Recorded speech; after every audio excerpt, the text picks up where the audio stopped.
Every business goes through a series of ups and downs. When you're the family leader of that business, you have everything at stake. Every founder ultimately has to enter into the arena. And then, of course, you find out it's full of dragons. You choose to walk away the moment something gets tough, then you don't get to see what's on the other side. Right. This is The Founder Mindset with Reza Satchu.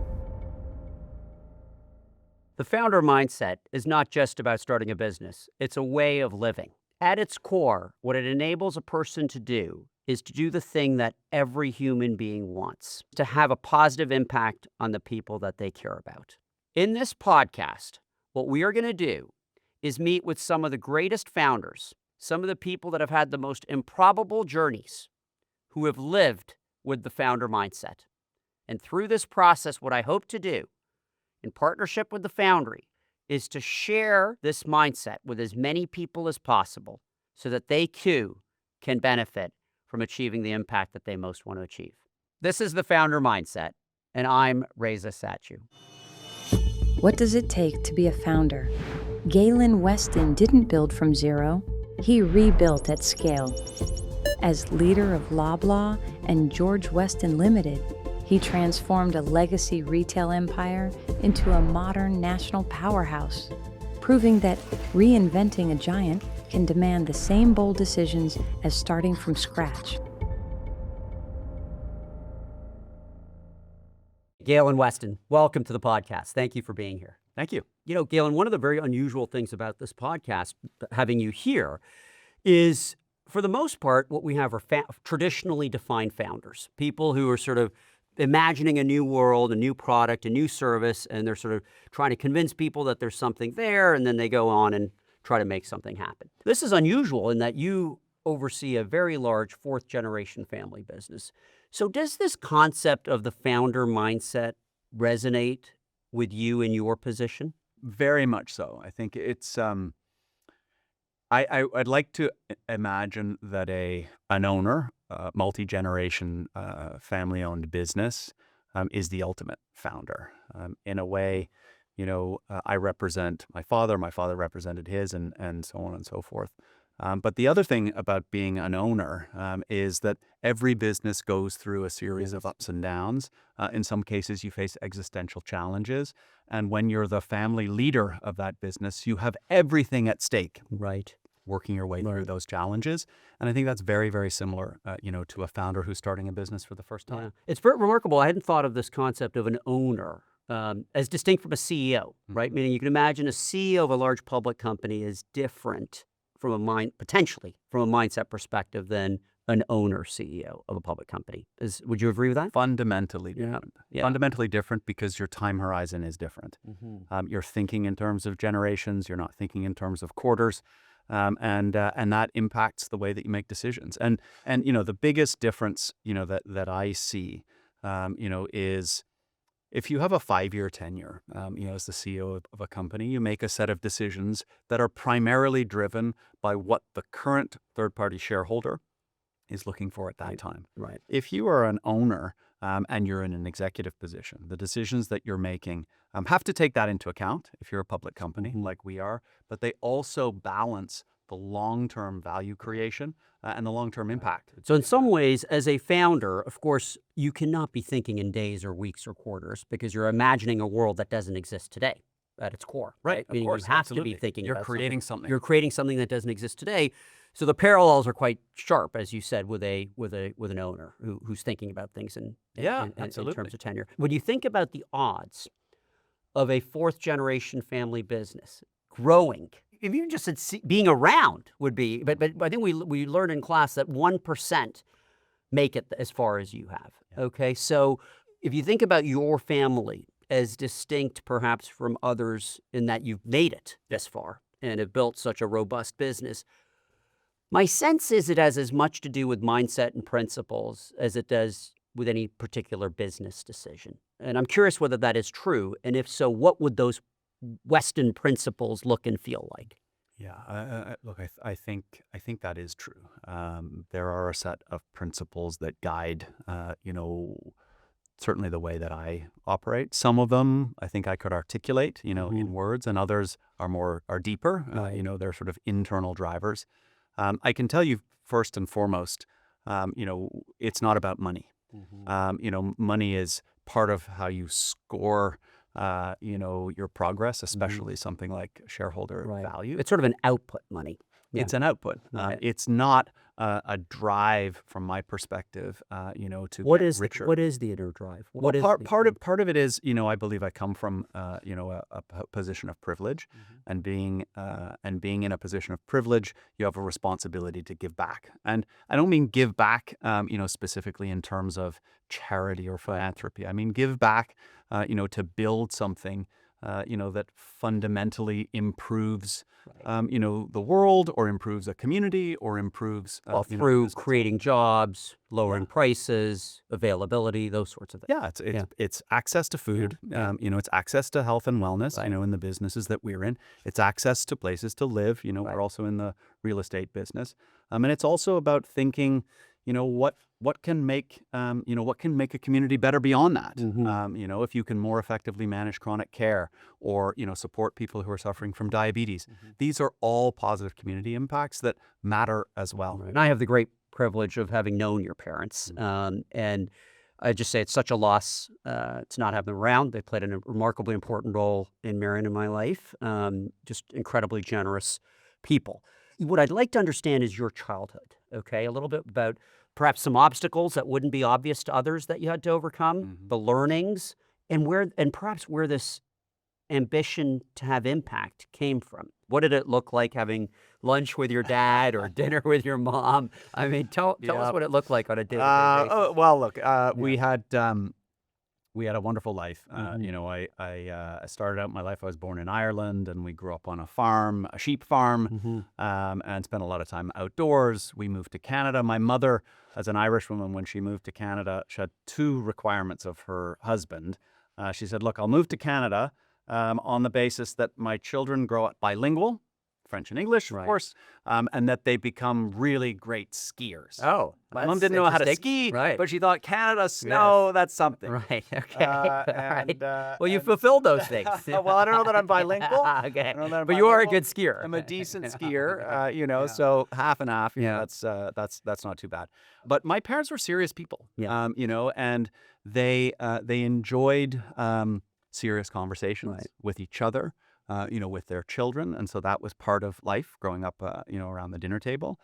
They were also, very welcoming of people into their home. Yes. They liked to entertain, but they also liked to bring people so that they could meet them and learn from them. And they were people of ideas and debate. Yes. I can't tell you the number of times that I was lucky enough to be in those rooms with your parents, and it was always fascinating. Yeah. Right? Really fascinating. And the other thing that was very core to the way my parents brought us up was there was never a kids' table. Right. And so we were always welcomed, at the adults' table, as equal participants. And I think that gave us exposure, to other thoughts and other ideas. It also imbued a sense of responsibility. If we were at the grown-ups table, we were expected to behave like grown-ups. And that doesn't mean that, we didn't have fun, and but I think that was a really important part of how we, sort of how we embraced, more serious. I mean, it's interesting because in some ways, other folks would have more traditional forms of discomfort, right? Meaning obstacles not of their own choosing, okay?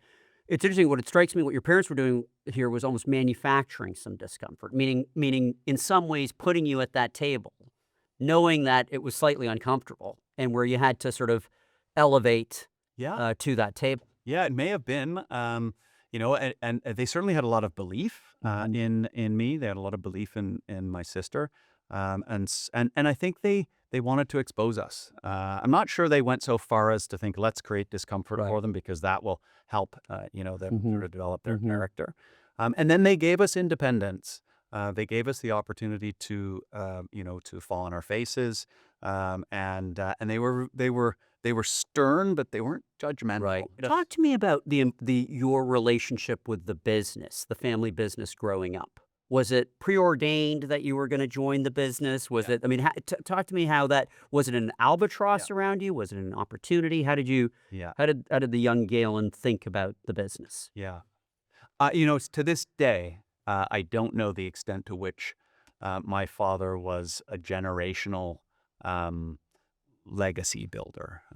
He never put generational pressure on me or on my sister, to be part of the business. He created opportunities for us. He welcomed us, but he never said, this is part of your responsibility. We were allowed and encouraged, to find our own way. And I found my way back, to the business, partly because I had a lot of exposure to it. I had summer jobs, in retail. Working in the business. Working in the supermarkets. Give me an example of a job that you had early on. Oh, I tell this story a lot, that I was back in, I guess it was the 1980s. We would fry our own donuts, in store. Right. And there were different rules, and there was a big boiling oil fryer that would sit in the back store of the bakery. And there was a dough dispenser, and you'd put the dough in the dough dispenser, you'd mix it with water, you'd put it, and then there was this arm, and you'd pull the arm, and it would plop a donut with a perfect hole into the boiling oil, and then you would do the next one, and you do the next one, and then you had a set of chopsticks, slightly drumsticks, okay, and you'd have to tap them because they float. Donuts float. Oh, interesting. In oil, and then you would tap them to flip them, and then you would perfectly cook them. So were you the tapper?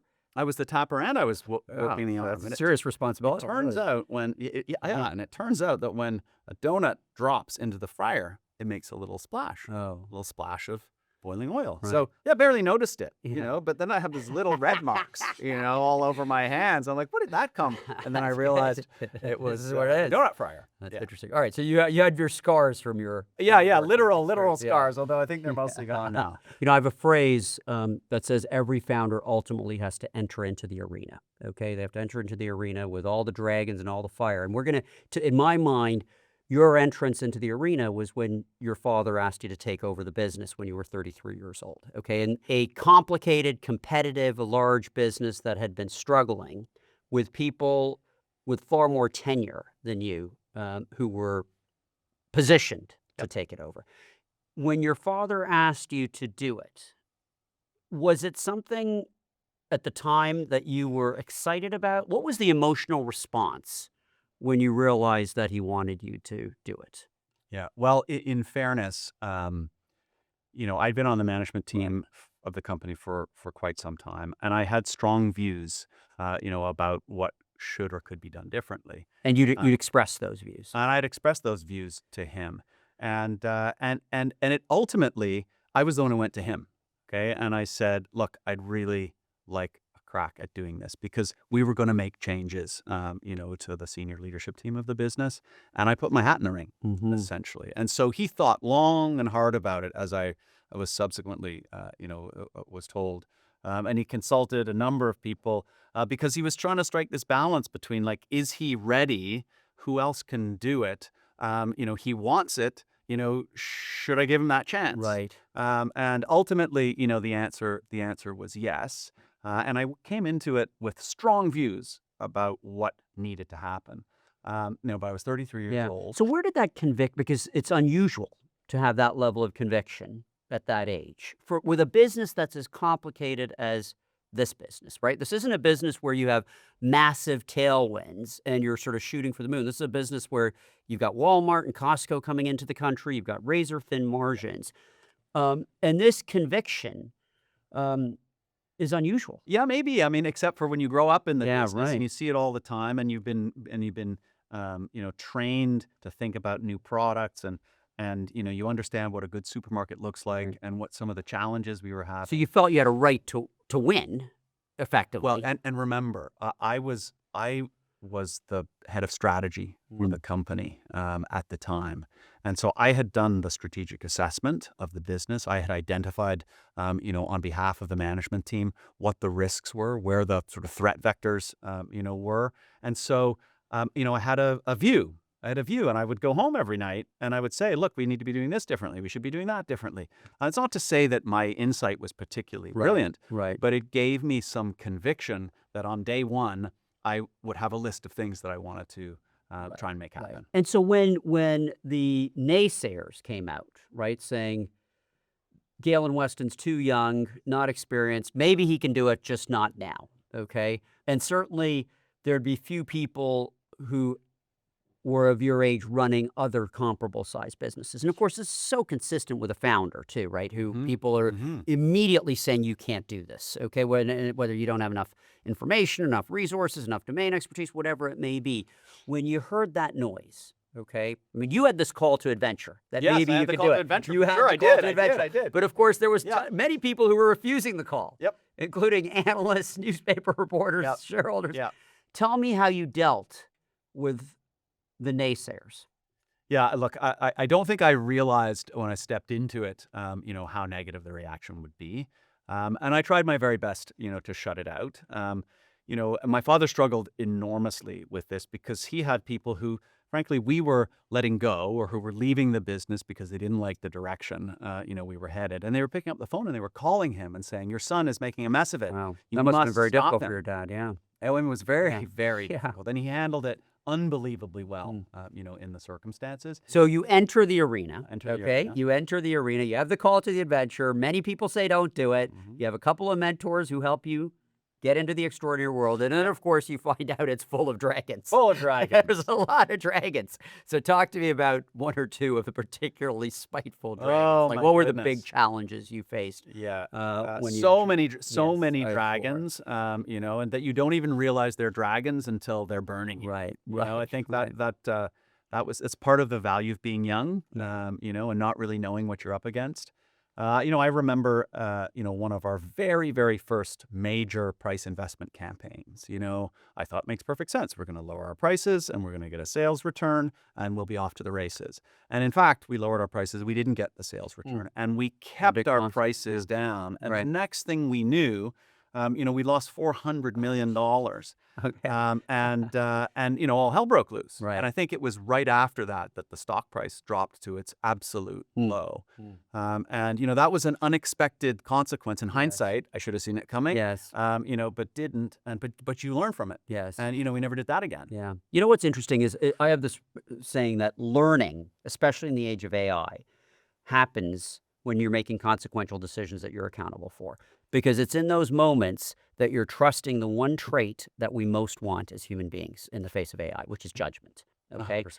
And so judgment will trump domain expertise any day. And so what struck me was what you were doing in those early days was starting to trust your judgment in a material way and making decisions. And frankly, even flawed decisions are better than no decisions because there's learning in those flawed decisions. So this is an example of a decision that was flawed, but there was probably tremendous learning from it. Massive learning. And my father used to always say, the most stress comes from your failure to make a decision. Yes. Just make a decision and then move on.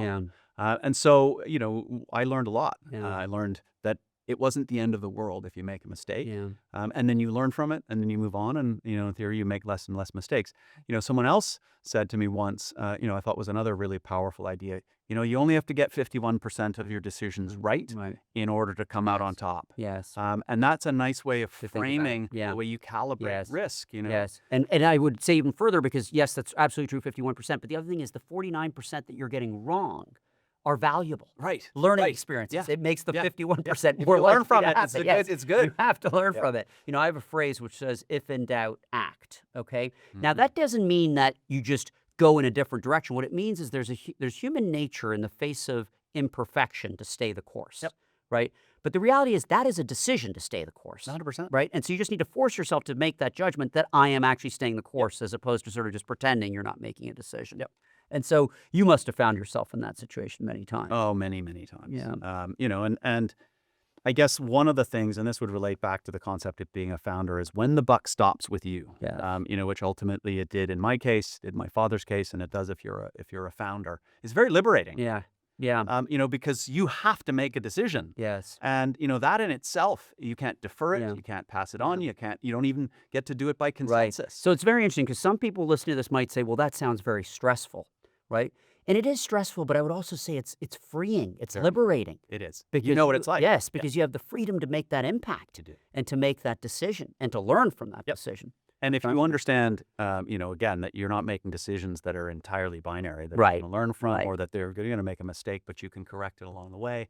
It's an exciting thing. Right, right. So, okay, Galen, you had no lack of important decisions that you made. I mean, if I think about the list of massive decisions you made, buying Shoppers Drug Mart, spinning off Choice Properties, selling your bakery business, selling Selfridges at a very opportune time. Yeah. I mean, these are big transformative decisions. Can you talk about one of them? Just give us a window into how you made that decision. I just want to get a window into your process of making a transformative decision. Absolutely. So maybe we'll start with the creation of Choice Properties, because that was sort of the biggest sort of first. It was the first step unlock, to all of those transformational things. Was Choice before the acquisition of Shoppers? Choice was before. Okay, so that unlocked some value to enable you. Yeah, and we've been pitched for 20 years that we should unlock our real estate because there was hidden value in the real estate. And my father was adamantly opposed to it.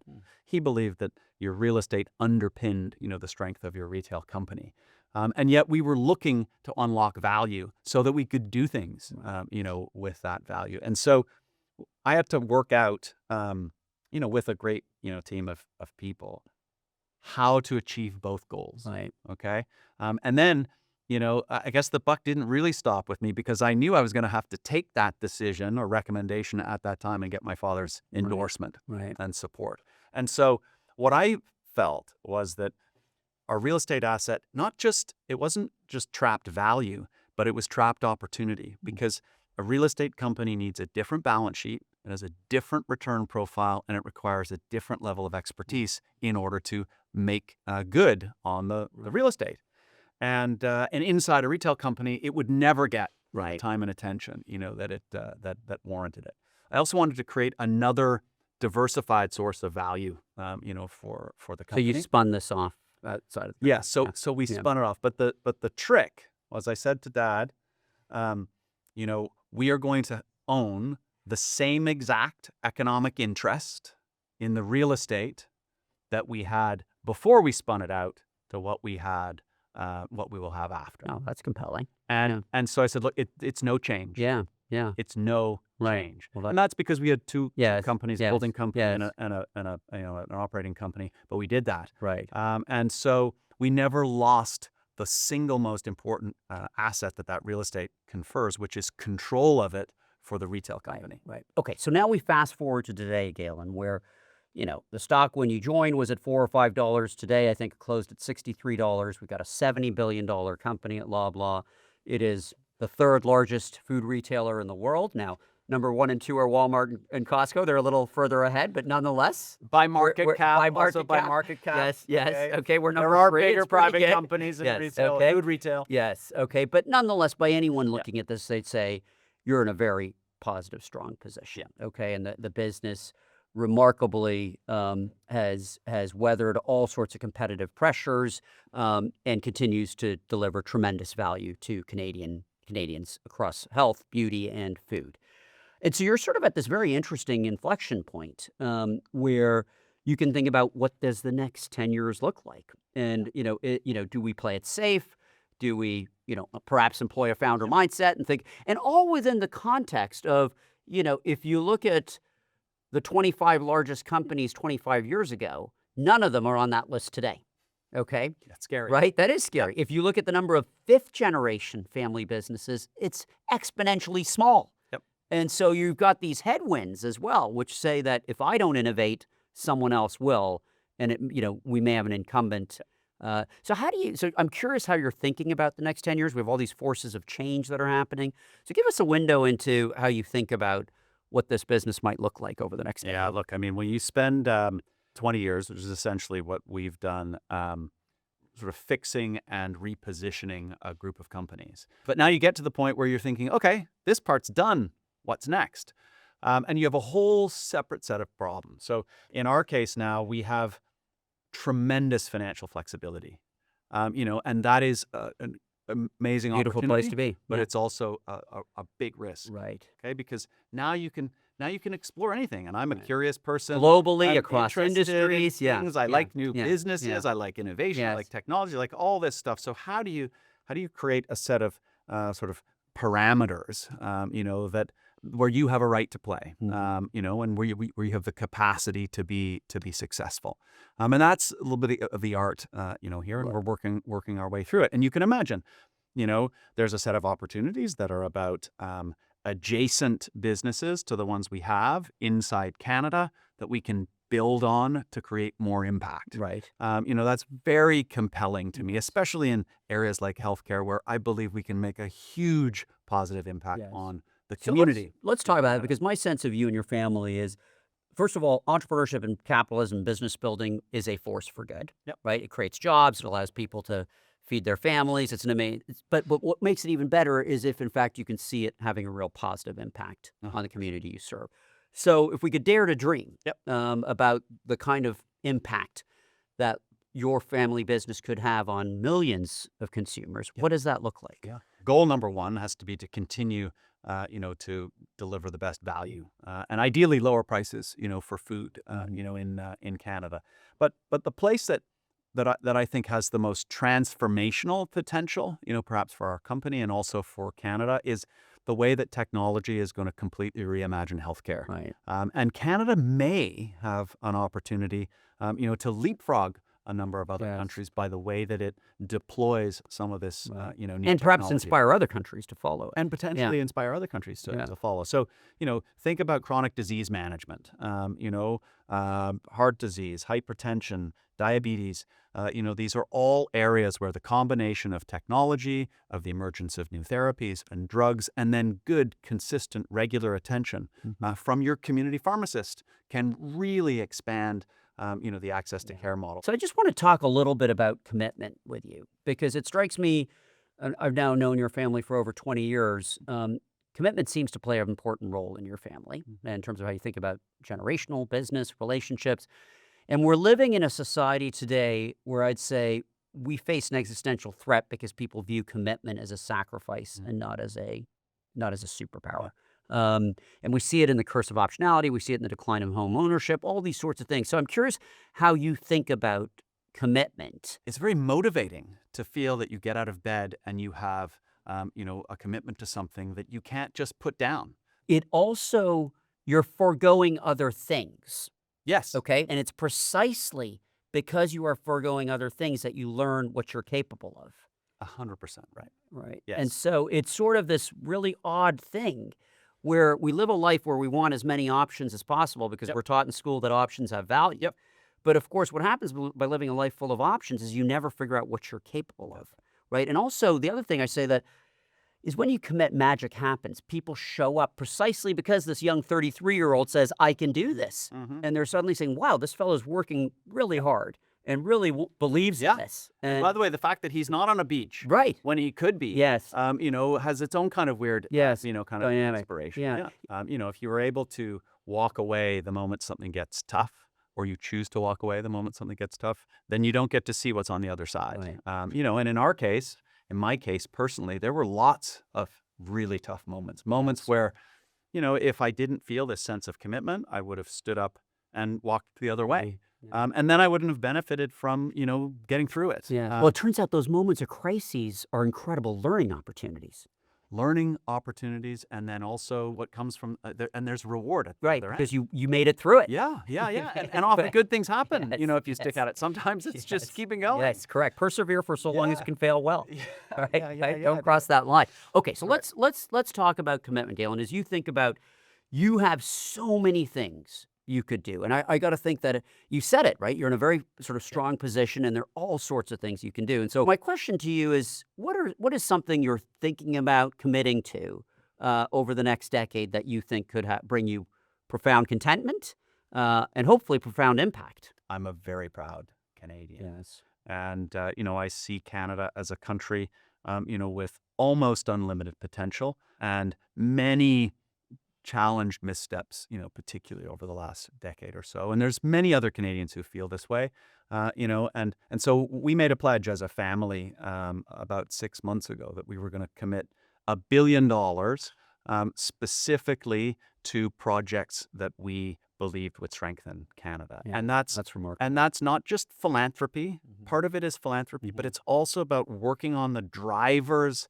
of prosperity in the ways that we know and understand, in the food industry, in the housing industry, in places where we have lots of experience in innovation, for example, in healthcare. These are places where we can deploy market-based principles, with a philanthropic community building goal, and perhaps inspire others. Yes. $1 billion is a lot of money. It is a lot of It's money. not enough to transform Canada on its own, Right. but the extent to which some of the ideas and the things and the people that we're able to draw into that effort can make a bigger difference. Yes. First of all, I think that's a wonderful thing. And I would say to you that this kind of generosity also spurs generosity in others, right? And so I think about your family's support of a charity I started called Next Canada, Yeah. which in many ways was the first donation that we received. And I'll never forget your dad giving it to me and me saying, wait, has he just said yes? And me asking again, and your dad said, I've said yes. I said, well, I'm not. If you really said, but it's exactly that, because it empowers people then to sort of say, I can do this too. And so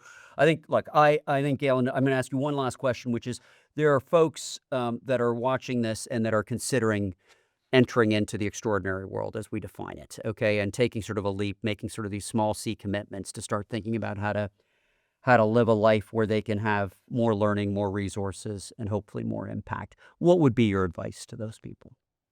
Well, first and foremost, I think you should do it. Mm-hmm. Second of all, commitment isn't blindness. Right, correct. You don't have to charge in a single solitary direction. It is not jumping off a cliff into shark-infested waters. It is not jumping off of shark-infested Yeah. waters.